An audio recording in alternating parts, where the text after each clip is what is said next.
So what is like your 5-minute spiel on the evidence in support of the resurrection? These are facts, these are historical facts, and this is what you specialize in. So I start with what I call a minimal facts argument. It's a species of reliability, one of the reliability arguments, but where most reliability arguments are top-down arguments. If the book is reliable, it's like an umbrella. Everything under it gets kept, from the rain. If the book is generally true, whatever's reported under it is accurate. Mine's a bottom up, and instead of an umbrella, I would suggest an example of a brick wall with individual facts being bricks that we put together to build a case from the bottom up.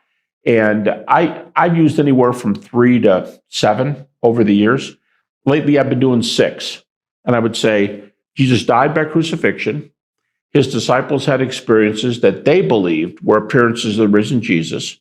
Because of their belief that he was raised, it is the event that has turned the world upside down religiously. In fact, a recent book on non-believing Jews and the resurrection, they even acknowledge, not being Christians, that Christianity is a resurrection religion. It was the resurrection that powered the religion, powered the teachings, even to the point of being willing to die.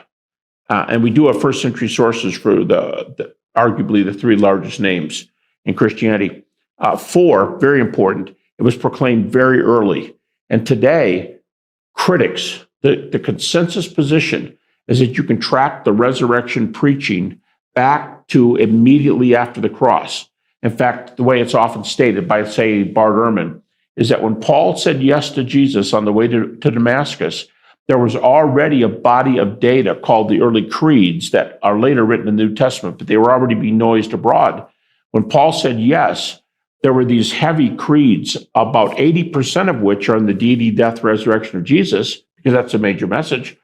They were already in existence. So when Paul didn't invent Christianity, the main reason, when he came to Christ, the message he hated most, we already have data from that 2-year period before Paul.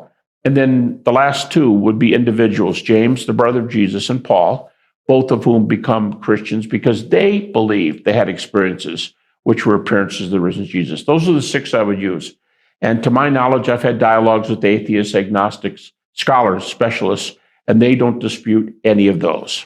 So how do they respond to this? That you have these facts and you establish them historically, and you say the best explanation of these facts is that God raised Jesus from the dead, right? And there are these existing naturalistic attempts of explaining away these facts. Yeah. What is the best one to your knowledge, and then why do you think that it fails? Someone just asked me that yesterday, and I made the point, you'd expect me to say this, but years ago, I would have told you the one that I thought was the hardest answer. Today, I would say, not only are there no good ones, there are no good theories that you can really take and ride to the bank, so to speak. If you're a naturalist, you can really take care of the resurrection with this.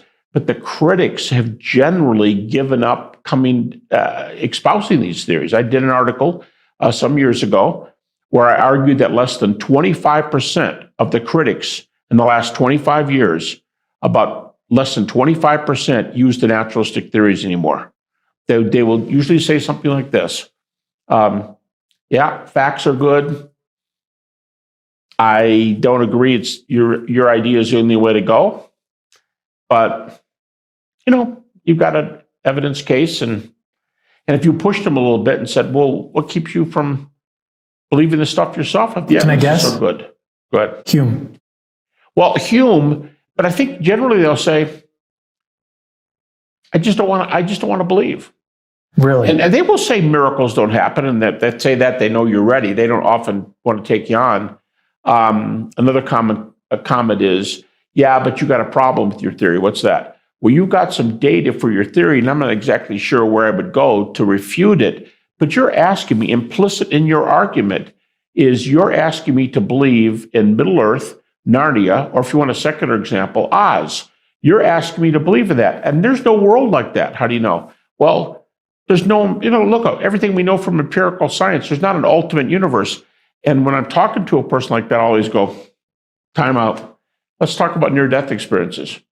And because the evidence has been coming in so well, in a recent book, up to 30 million people in North America, England, and Europe have claimed to have near-death experiences. So I could say, hey, let's just say the number's blown up too much and there's only 20 million.